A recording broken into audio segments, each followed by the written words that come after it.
If you want to join the Ashwin family, do leave your email ID in the comment section below. Do like, share, and subscribe to my YouTube channel. Welcome on the show, Faf. Thanks for joining me on DRS with Ash.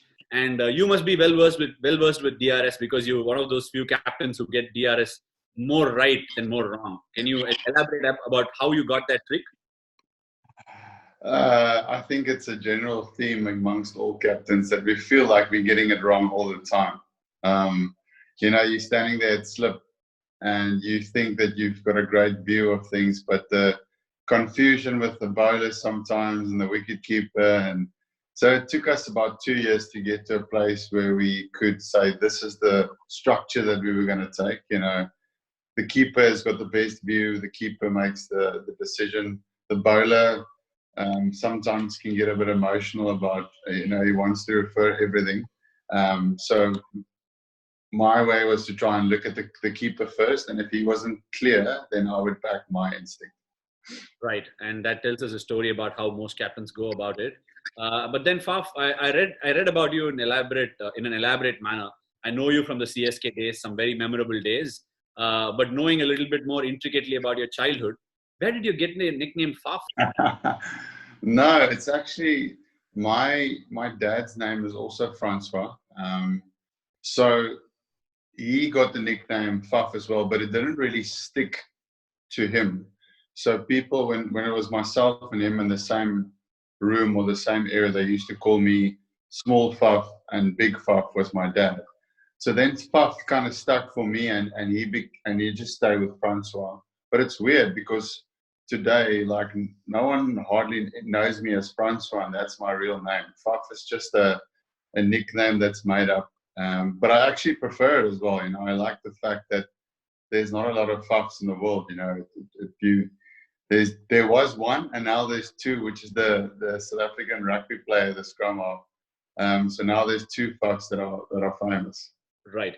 No, but as soon as you spoke about Faf, the first thing I remember is how Russell used to call you. Do you remember the first time Russell, the manager at CSK, called you? How did he call you? I actually don't remember. How did he say? Was it like Faf? He said, "Look, obviously we were pretty young, and looking at the people coming from Australia, England, and South Africa, we were wondering how to address them because in our part of the world we call them differently. So I was waiting to see how he'd call because he had the exposure of being in Australia, and he goes Plessis, and I was like, "Is that how you call him?" And then so I've noticed that in India, like a lot, like everywhere I go, even up till today in hotels when we stay. My surname is never Du Plessis. It's always Plessis. And a lot of the hotels put my name as Faf Du. So I'm Faf Du as the name and then Plessis as the surname. Right. So basically they're plussing you up. All right. Now, Faf, just to do a small trivia, how difficult or easy is it to bat in T20s? Yes, a T20 is a great format. I think it's the format where you have to think the least. So you can just go on see ball, hit ball, and use your instinct the most. Whereas in other formats, you think too much. You get in your own way sometimes.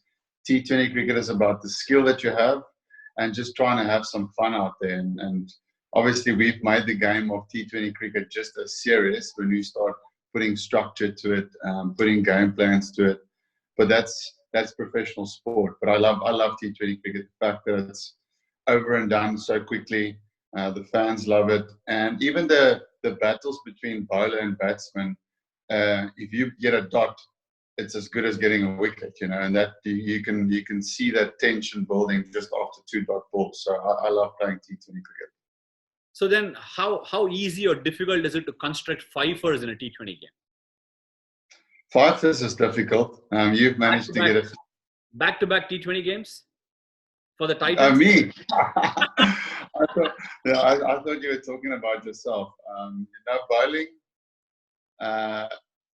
I enjoyed bowling the most in T20 cricket because I couldn't spin the ball as a leg spinner. I was a slider, and I bowled flippers, and a lot of my skill back then was just to hit that back of a length T20, that T20 length, which is not full enough to hit. So that was basically the only skill I had. I was just able to bowl the ball back of a length. So surprised, or in fact, you can say I'm amused by how you've not ventured into T20 bowling much at all. Because I remember you getting Virender Sehwag out in the game at In the World Cup, yeah. Yeah, and then you've got this, like you said, not so short, not so full length, and it never spins. It's very difficult, skids on. And you've got 2 5-wicket hauls. Not many people know that you've got 2 5-wicket hauls in a T20 competition back to back. And that's like a trivia that still stands out.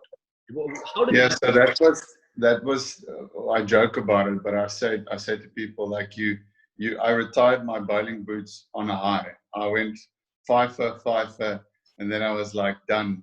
No, I would have loved to bowl more, but it got to a point. I got a stress fracture in my back. I think I'm the first spin bowler that's ever got a stress fracture in his back. And I kept bowling and I kept playing and I kept training. And it got to a point where it affected my batting. And because I didn't want to miss cricket, I was just, let me just take a break from bowling and just focus on my main skill, which is batting. And, a year later, I started bowling again. And then I started getting a shoulder injury through bowling again. And I was like, I'm a part-time spinner. I'm a batter first. So let me get my body right for batting and fielding. And the part-time bowling slowly started getting away. So, I wish I could spend some more time on bowling because it is an important skill. To be an all-rounder in today's cricket is really important. That's something you've done really well. You worked on your batting in Test cricket, and you add a string to your bow. Right. Faf, a little bit about South African cricket now. So we know South African cricket is really competitive. You must have been about 6-7 years old when South Africa was reinstated into world cricket. How was the feeling? Because the primary sport in South Africa is probably, if you can say, rugby, or let's say the Bafana. So what about cricket? How did you view cricket as a youngster? How did you take the fascination? Because I did read that your dad also wanted you to be in rugby. He loved rugby. Yes, I was lucky that my dad was, in those days, it was a professional rugby player, but it was professional those days meant that you still had to go and work and play sport. It was different to today's sport. So he was a professional rugby player, and he always had that push for me to become something of a sportsman as well. So that the discipline side of things, he was very good, and he installed that in my life very quickly on. But I think deep down he wanted me to be a rugby player as well, because that's what he was. But I just never had the same love for rugby that I had for cricket. And I was fortunate that he was a teacher at the primary school that I went to. So when I was 9, 10, 11 years old, I was practicing with the guys that are much older than me. So 13, the first team in primary school is what we call it. So I was always, as a young kid, practicing with guys bigger than me. So I think that's very important. If you can play with guys that are much older than you. And my first memory of South Africa that really sticks out to me was the Jonty Rhodes run out with Inzamam back in, I don't know what year it was. 1992 World Cup. 92, yeah. So that for me became my vision or my goal. That picture was up in my room of Jonty diving, and that's what I wanted to be. I wanted to be him. I didn't know anything about his batting or his stats. I just wanted to play like him. He was that energetic guy who always dives around in the field. And I think even today when I'm playing, fielding is something that I absolutely love. Diving around, taking catches and runouts. So he was, I think someone like that was a hero for me that really inspired me to love the game and to want to play for South Africa. Okay, because you spoke about fielding, that was anyway going to come in the question later on, saying about how South Africans, embrace fielding and how that quality stepped up. Is it because you have multi-sport? But before I get you there, 2 memories of your fielding with one memory involves me and the other memory involves Parthiv Patel. Can you guess it? I've got a shocking memory, so I'm not even going to try. So I know you're the guy that's got the brain, so please remind me. Okay, I'm going to remind you and you're going to take me through it. You had a reverse flick that hit the stumps. Yes, right. I remember. Was that Parthiv? The IPL? Was it? Was that Parthiv? It was Parthiv. I was standing at middle and I actually got myself in a bad position because when you run towards the ball, you actually want to flick it forward. but because I was at a little bit of an angle, I couldn't pick it up and just throw. So I'm also not multi-handed, like picking up left hand and throw left hand. So I had to go across myself. And then I was in a position where I could only flick it one way, and that was like a reverse flick. So that was a 100% pure luck that it hit the top of the stump. So you don't practice a reverse flick? I have practiced it, but the fact that it's hitting at that angle at the top of the bale, there's a little bit of luck involved. But I have practiced that reverse flick a lot. I would have caught you. I would have caught you for not telling the truth, because I've seen you practice that in the warm-ups at CSK. So yes, I've done it, because I actually got a run out. I remember for Lancashire back in the day when I played for them, I got a better run out than that one. Reverse flicking direct stump. I was filling it with wicket, and the ball went to like square leg for the left-hander, and I ran across and flicked it without even seeing, and it hit the one stump. So. No, I have practiced it, but I'm saying you need a little bit of luck as well to land on that, because it landed on the top of the bale. Yeah, it did. Top of off, right? The other memory that involves one freakish catch that you took was 3 members, Faf Du Plessis, Ashwin, and Sachin Tendulkar. Do you remember that? No. In Mumbai, you went around the way and took the catch on the wrong foot. Oh, I remember. Yes, I remember. At cover. Yes, it was at cover. That's right. Early start. I think that was the first year at Chennai for me, which was IPL 3, I think. And yeah, I remember that catch. I enjoy taking those one-handed catches where you turn your body. I've had a lot of them in my career, and I practice them a lot. So just moving on, Faf, just going back in your early days, what do you remember about the Afrikaans Hoer Seun School? How do you pronounce that? Yeah, so it's a difficult one to pronounce. The short version of our school's name is Affies. Affies, yeah, because Afrikaans, the name translation, it means Afrikaans, the language. Hoer Seun School means high school. So basically Afrikaans high school. But yeah, everyone knows it because it's too long and too difficult to pronounce. So everyone just says Affies. Affies, all right. So what are your memories of Affies? Because it's like one of those schools which produces cricketers for South Africa for like, like breakfast. It's produced so many cricketers, and you've got this fierce rivalry with another school. Yeah. I'm trying to name. What's the name of the school?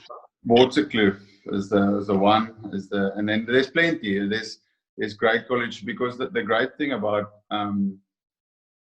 that a school like that in South Africa is the reason I went there is the fact that you play sport more around the year than other schools. So for instance, cricket, we play 3/4 of the year you play cricket against other schools, and then only the 1/4 is when it's rugby season. So the one season it will be the schools Pretoria against the schools in Joburg.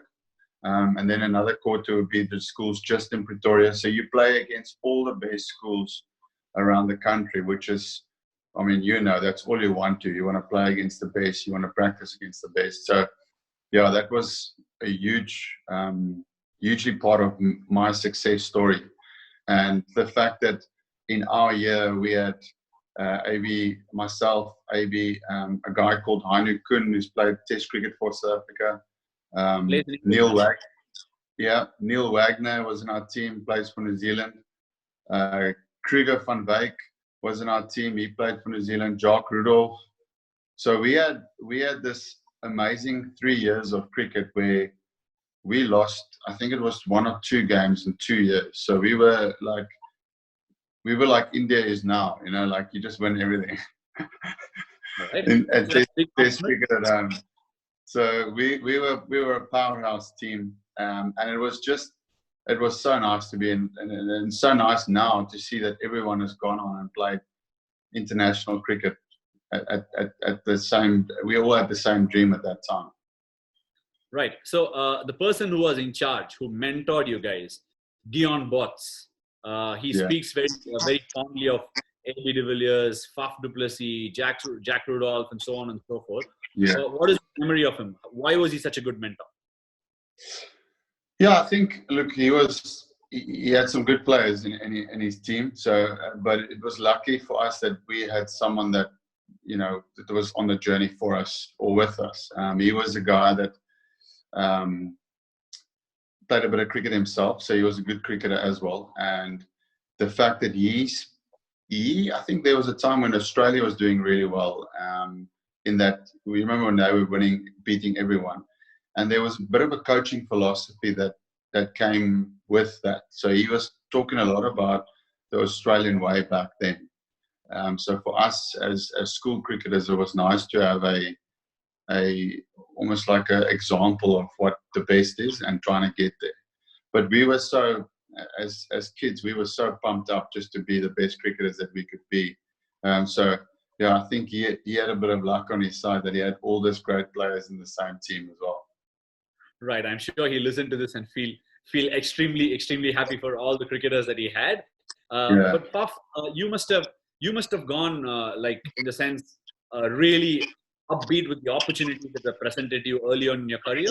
You had a Kolpak deal in front of you at the age of 21, didn't you? You had the opportunity to go and play and stake a claim in English cricket, become probably an English face, but you chose not to, and you stood at South Africa. And what was all that about? Yeah, so that for me was, I wanted, every single guy in South Africa wants to go and play in England firstly, because it's the experience that you're getting in different conditions. We go and play club cricket, all of us. Like when you're a young cricketer, I reckon 500 South Africans will try and get over and play club cricket in England. So I did that for 2 or 3 years before then. And then it was at Nottinghamshire where they heard about me and they said, come and play second team cricket. And I had the biggest purple patch of my career for them. I got 300s in a row and a 200, which is basically like it was the best purple patch of my life. And I played like an absolute genius. But they were like, wow, we need to sign this guy up. So the club wanted me to sign Kolpak. But at the same time, they wanted me to qualify to play for England because how it works how it works in county cricket is they pay fines on their Kolpak players. So the process was, we want you to come and play, but we need you to come and play as an English player, like commit to playing as an English player. And it was a really tough decision for me, to be honest with you, because I was in South Africa, I was earning nothing. Like we were playing for, petrol money. It wasn't even a contract. We were just so in love with the game, but I wasn't getting anything in return. So the pounds being so strong, as you would know, compared to the rand back then, I was like, wow, this is ridiculous money. Like as a 21-year-old, how do I say no to this? And, after speaking with a few people that were older than me, and getting some guidance, the thing that was just burning in my heart too much, that the dream of playing for South Africa at such a young age, to give that up without even trying, I just felt like I couldn't commit to that, and I wanted to try for playing for South Africa first. So then a year later, Lancashire came about, and they heard that I said no to Knots regarding this process, and they said, look, we want you to come and play for us, but it's only a temporary thing. Like you don't have to, you can just come in and go and play back for the Titans back in South Africa. So at that stage, that was a no-brainer for me. But at the time, it meant you had to sign Kolpak still. But the rules were different then. Anyone could be a Kolpak. Like you didn't have to play X amount of games. So I did 2 years for Lancashire, and then the rules changed. Then they kicked me out of there. But that was good because a year later, I made my debut for South Africa. So it worked out really well in that sense. Awesome. Just moving forward on to international cricket. When I say international cricket, what better way to lead up and ask you? A Turner against Ashwin and Jadeja, or like a cold, nippy morning playing Stuart Broad and James Anderson at Trentbridge? What would you pick? Sure. That's two very good comparisons, because for me, those two are definitely the toughest, like hands down. Like, even if you ask me, a lot of people say South African conditions is the hardest to bat. Those two Ashwin and Jadeja in Nagpur or one of those where it's turning square, I'd probably say I'd pick Stuart Broad and Jimmy Anderson because, you know, the most extreme facing you and Jadu on those tracks. Sure, it's given me sleepless nights. So. Sorry for doing that, but anyways, tell me something. Why would you pick Anderson and Broad on a nippy morning in England, hoping for sunlight to come? Or how does it work?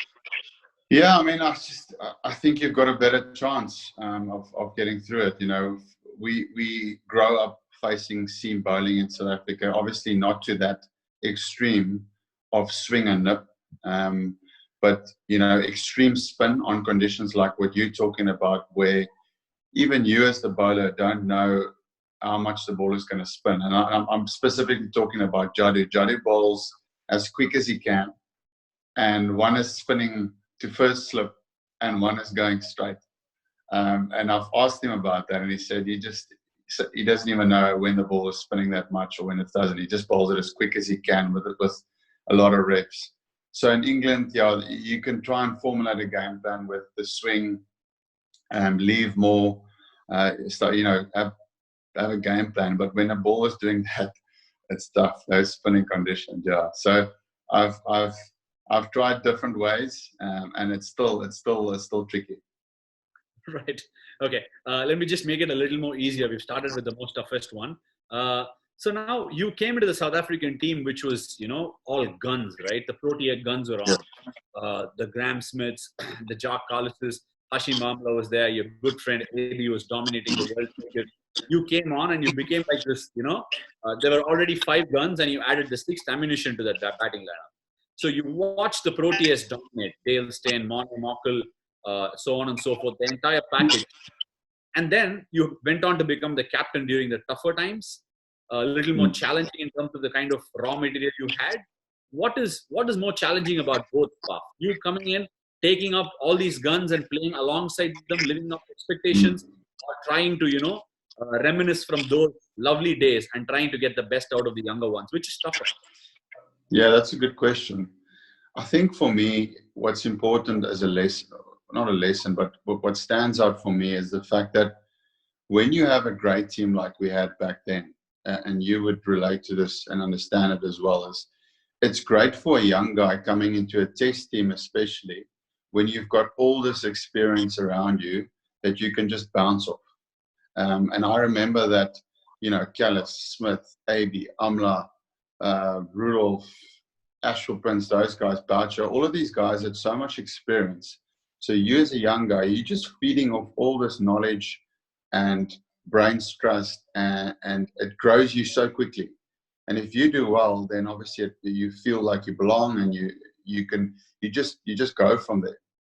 If you fast forward that to, you know, let's say the last year of where cricket South Africa is at the moment, you've lost all of those experienced, and the most experienced guys in the teams are guys like batters like myself and Dean Elgar, you know, who's not at the caliber of a Callis and a Smith in terms of test matches played or experience or knowledge.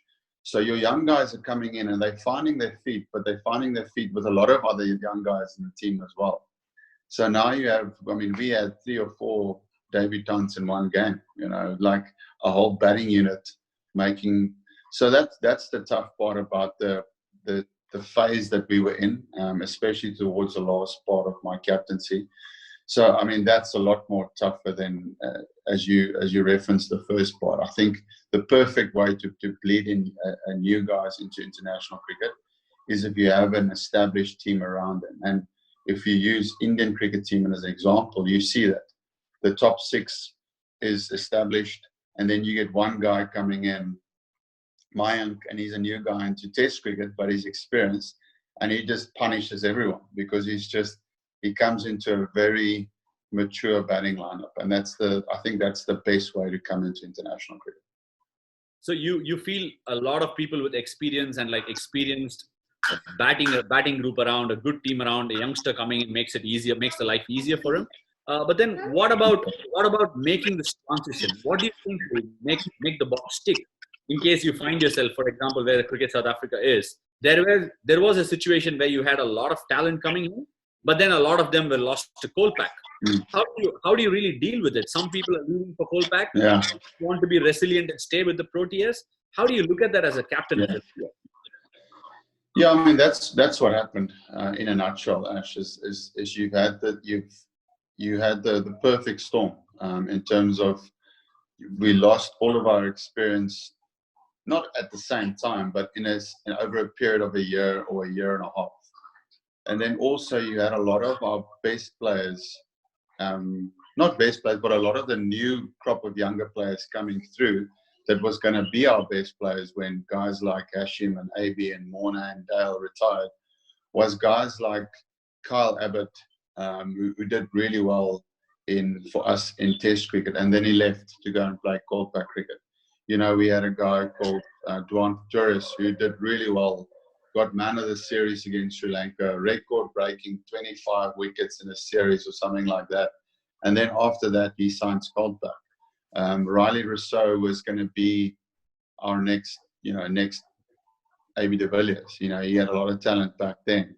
So you look at your guys like that, and because we lost a lot of good players, and we had this group of experienced players retiring, the group of players to pick from was just a little bit smaller.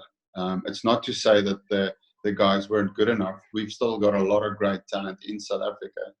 But if you have less players to pick from, obviously it means that you won't get the best of the best of the best. And obviously that's a great example of the cricket in India, is you've got this huge amount of players that are competing for 11 spots in the country. You know, 1 billion people competing for 11 spots. So those cricketers aren't going anywhere. They all want to play for India. They don't go. That's their dream. They stay. They commit.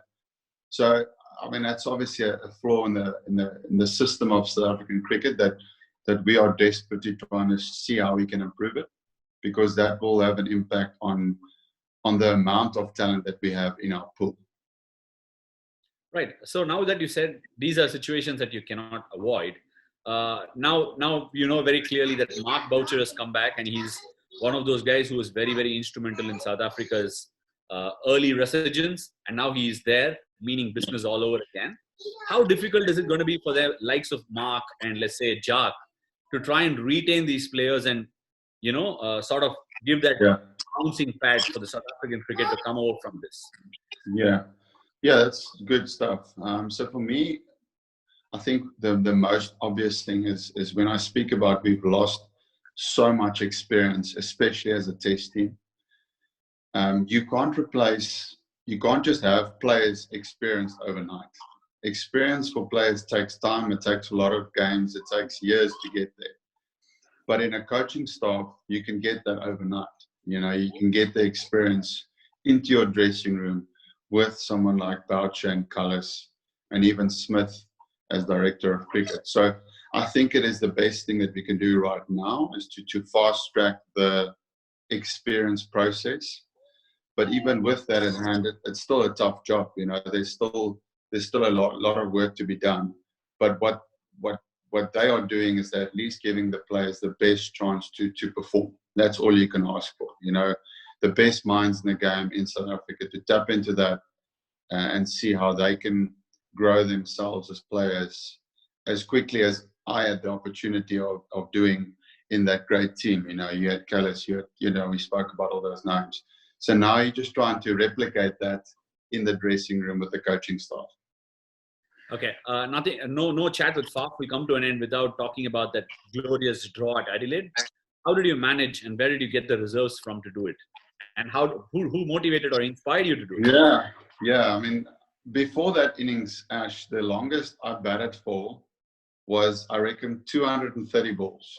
To have gone to that level where I did in that innings was a crack through the ceiling moment for me, because I've never done it. You know, I didn't even know it was possible to bat for that long. So how I did it, I don't know. I think the fact that I was so motivated by living my dream, like my first game against the enemy is Australia. Like, you've watched it always on TV, and now you're there. And I had an interview the other day when I was speaking about it, and I was saying to them that in my mind, I was saying to myself, you're gonna have to almost kill me to get me out. That's how motivated I was, because I was fighting for my country in my mind, you know, because it's your debut. And there was a point where I got tired on day 5 at tea time, and I remember walking off, and AB was out by then, and AB told me, listen, I know you're tired and you're cramping, but there's a lot of people in South Africa that is depending on you, and they're cheering you on without you even knowing it.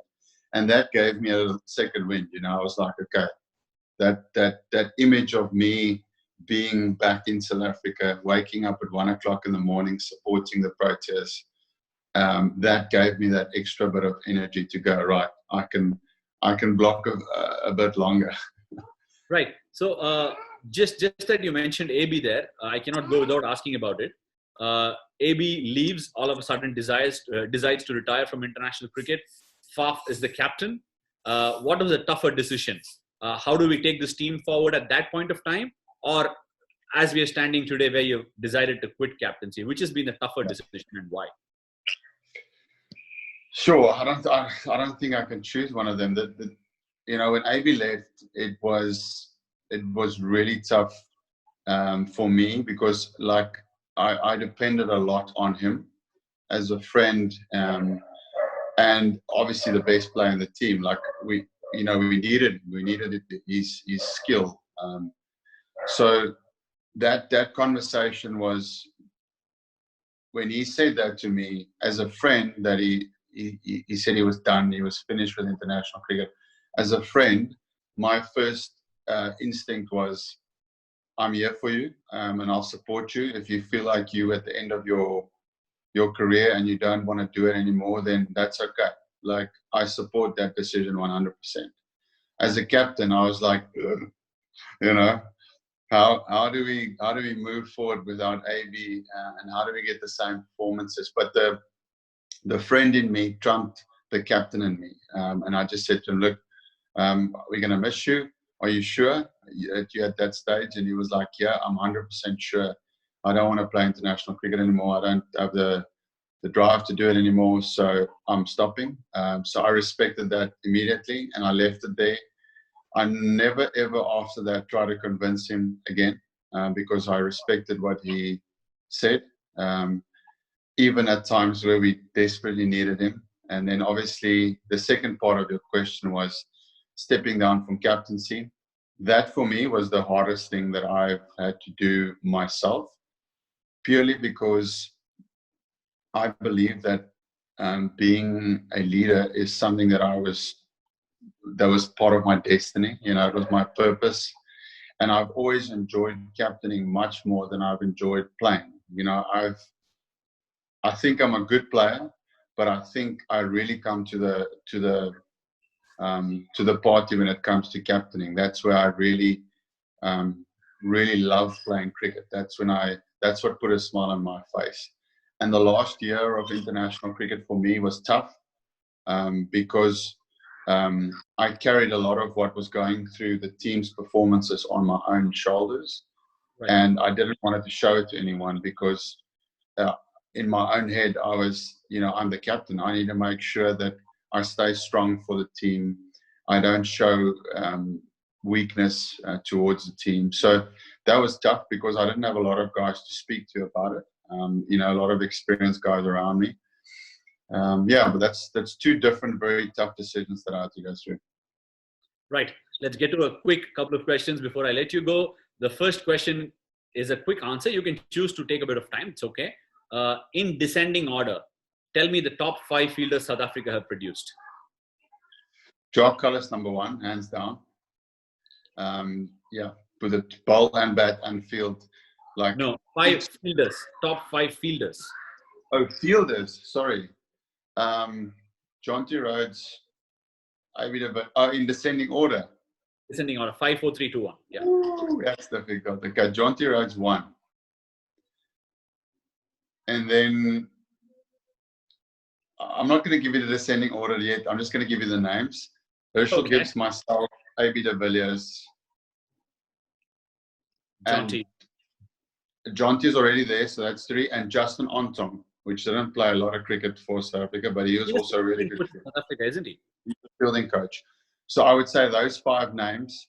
Jonty at the top, and then you can give me the. you want me to jumble the rest around? Okay, I know Justin Ontong is a fabulous player.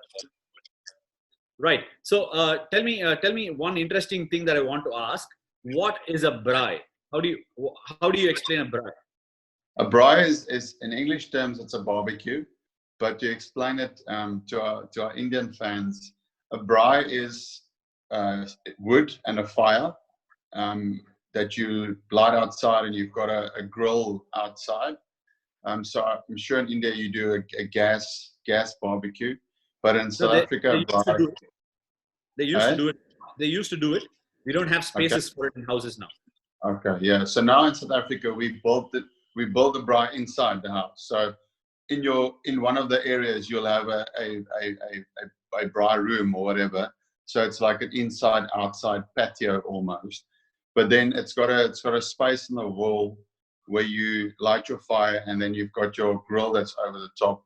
The wood will obviously become coals, and then you just slap your steaks, your chicken, whatever you want, and you braai. So yeah, it's barbecue. Everyone would know it more as barbecue, but in South Africa, it's called a braai. No, I set you up there. You got to name 4 cricketers that you would like to share your braai with.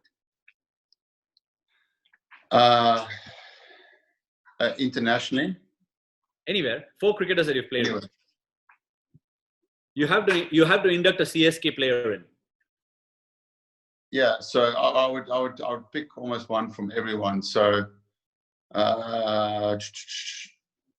MS, Brian Lara,